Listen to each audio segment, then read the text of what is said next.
Hello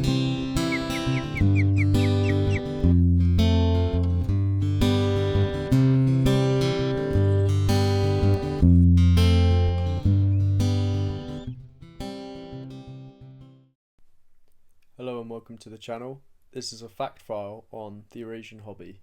This video aims to educate and inform on the secretive lives of these remarkable birds. We'll be covering taxonomic classification, population status and distribution, habitat and nesting strategy, diet and hunting strategy, and history from falconry to persecution. Interspersed throughout this video will also include highlights from hobby nest cameras that we've installed over the past few breeding seasons.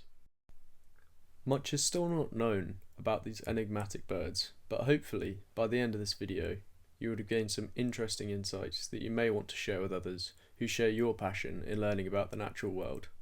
If you enjoy this content and want to see more, it would mean a great deal if you were to leave a like, comment and subscribe with the bell.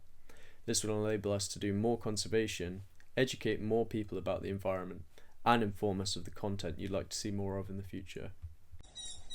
Without rambling on further, let's delve into the fact file.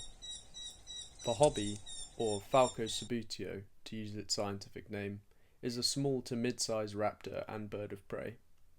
The first formal description of the Eurasian hobby was made by the Swedish naturalist Carl Linnaeus in 1758, in his 10th edition of his Systema Naturae, under the present binomial name Falco subuteo. The genus name Falco derives from the late Latin falx or falsis, meaning a sickle, referring to the wing profile of the bird.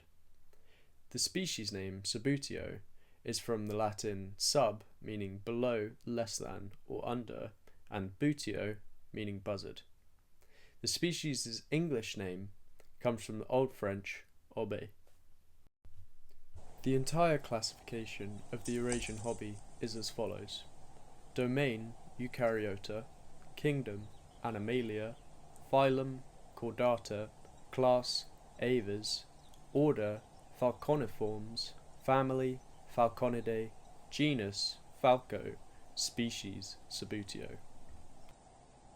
Our nest cameras we are showing are from a mixed farmland setting and a woodland/pasture setting.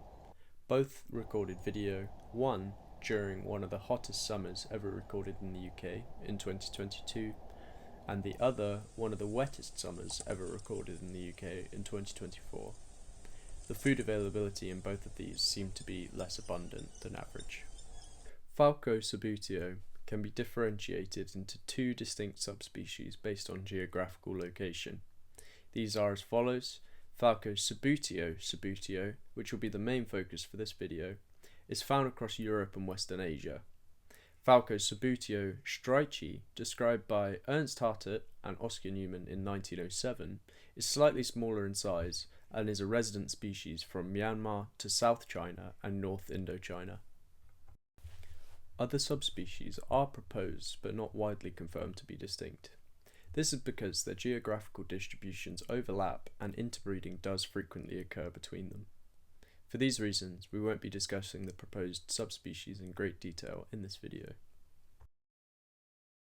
Coming back closer to home on the UK landmass, the closest living relatives to the hobby are the peregrine falcon, or Falco peregrinus. This is the fastest animal on Earth, exhibiting similar hunting techniques despite being larger than the hobby. The Merlin, or Falco columbarius, is a smaller, more compact cousin that preys upon similar food to the hobby and can sometimes be found in similar habitats. Finally, in the UK, we have the common kestrel, or Falco tununculus.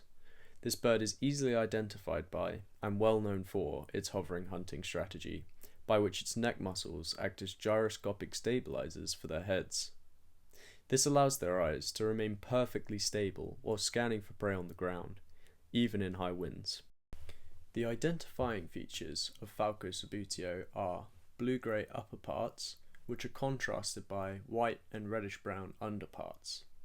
This falcon is 29 to 36 centimeters or 11 to 14 inches in length, with a wingspan of 74 to 84 centimeters or 29 to 33 inches, and a weight of 175 grams to 285 grams or 6.2 to 10.1 ounces. The Hobby's wings, when perched, are the only falcon in the UK where the wings are actually longer than the tail. The Hobby also exhibits a dark hooded appearance around its eyes, which is referred to as malar stripes, which is believed to aid in protecting their eyes from the glaring sun. Many other species, not just birds, have this feature around their eyes, including badgers and cheetahs, etc. The males and females are strikingly similar in appearance and size, which makes determining an individual's bird's sex very challenging for even experienced ornithologists with the bird in their hand. That being said, the most reliable method for sexing hobbies is by examining their plumage. Males tend to have a more intense coloration, especially on their head, back and thighs. If lucky enough to observe a pair flying together, males are marginally smaller than females. If both are heard vocalizing together, the male's voice tends to be slightly higher pitched and less drawn out than the female's. Now we know the identifying features, let's move on to habitat and nesting strategy. The habitat hobbies prefer to occupy are open spaces with abundant insect and small bird prey. These are places such as heathlands, farmlands, and on rare occasions coastal areas like cliffs or dunes. When it comes to nesting, hobbies, and all other falcons for that matter, are anomalous in the regard that they never construct their own nests. Hobbies will almost always take residence in nests built and left by corvids such as crows and ravens. These nests are built from branches, twigs, mulch and feathers, and predominantly situated in the forks of tree branches. It's important to note, however, hobbies have also been recorded nesting on top of squirrel drays, old buzzard nests, and using wood pigeon nests. Hobbies are the latest egg-laying raptor in the UK, on average beginning in the middle of June. They'll usually lay a clutch of 2 to 3 eggs, and on rare occasions 4. On average 2 to 3 will make it to the fledging stage. Factors that can influence this survival rate are food availability, predation, weather conditions, and human disturbance. Both parents share the incubation duties, which last for around 32 days, and chicks mature to fledge after another 32 to 34 days. Both parents will care for and feed the young, however, parental duties are differentiated in that the male will more often hunt, and the female will more often guard, brood, and feed the young. The parents do this over the summer months in the UK, as this is when weather conditions are suitable and the food is abundant. Let's move on to diet and hunting strategy. Hobbies are primarily aerial insectivores, meaning their diet mostly consists of insects caught in flight. However, they do also frequently feed upon small birds such as swifts, swallows and martins, a number of different species of bats, and insects such as dragonflies and flying beetles. When hunting, the hobby can easily reach speeds of 65 miles an hour or 105 kilometers per hour in pursuit of prey. Hobbies hunt with a method referred to as stooping or hawking, by which they'll dive from high altitudes and strike prey mid-air at an immense speed. They can easily eat small insects on the wing, but may need to take a perch in order to kill and consume larger meals with their razor-sharp talons and beaks. It's important to note that an individual bird's diet can vary greatly from others, depending on where it hunts and the prey that are numerous in that area. This notion can be seen when comparing the types of prey that frequently come into each of these nests. The farmland nests seem to have more birds, while the woodland nest parents seem to bring in a greater proportion of dragon and damselflies. Hobbies and other falcons have a hunting success rate of 25%, meaning they catch 1 in 4 of the prey they pursue. This may not sound all that impressive, but when compared to the rest of the animal kingdom, this makes them one of the most efficient hunters present on Earth. Here we can see the chicks growing rapidly, gaining character and plumage.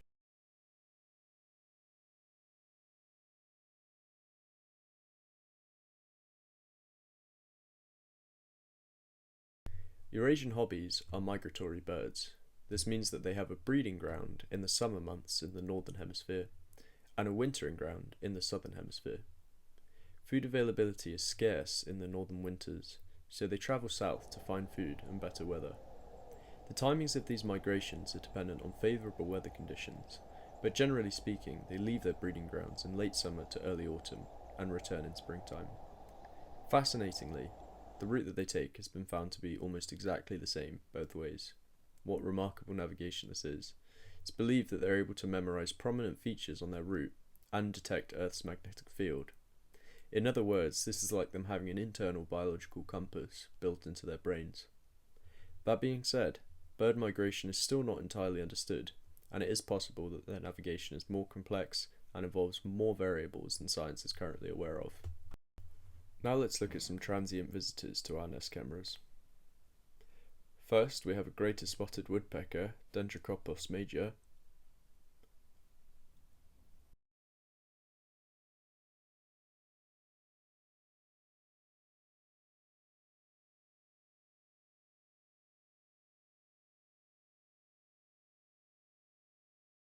And next, we have a grey squirrel, Sciurus carolinensis.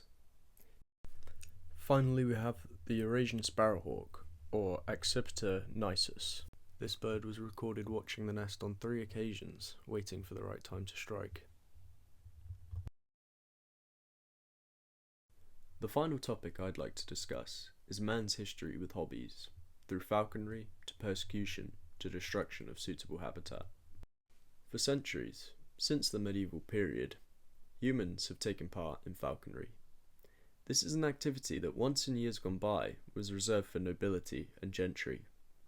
Only people regarded to be of high status were allowed to own falcons such as peregrine falcons and gyr falcons, which are Arctic cousins hailing from regions further north. These birds would be used to hunt wildfowl and game birds. Commoners, however, were restricted to owning birds that were regarded to have a lower value, such as kestrels and sparrowhawks. Hobbies weren't regarded to be birds of utility at this time, as they almost exclusively prey upon animals that humans had no interest in eating. But since this time, in general, perceptions of falcons have changed. The invention of firearms in the 17th century led to a decline in falconry as hunting became more efficient. There's been a modern revival in falconry in the most recent centuries.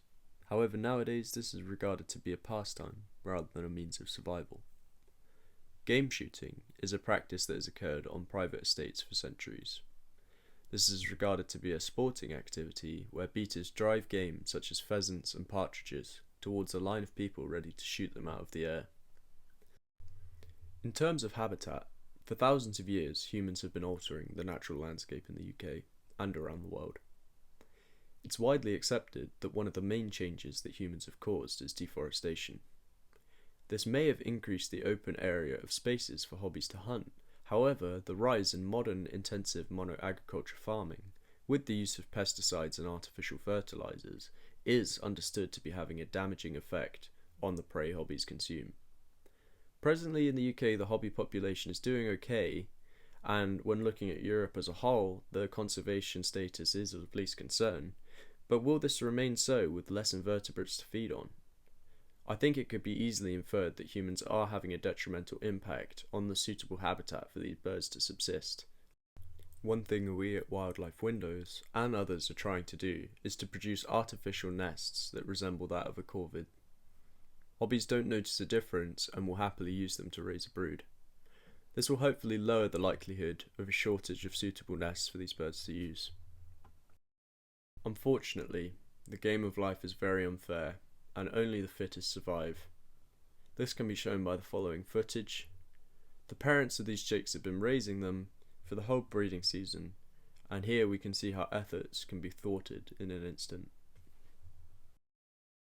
Miraculously, both juveniles were seen the next day, which means that this juvenile hobby survived the sparrowhawk attack. Finally, last but certainly not least, let's watch these juveniles fledge.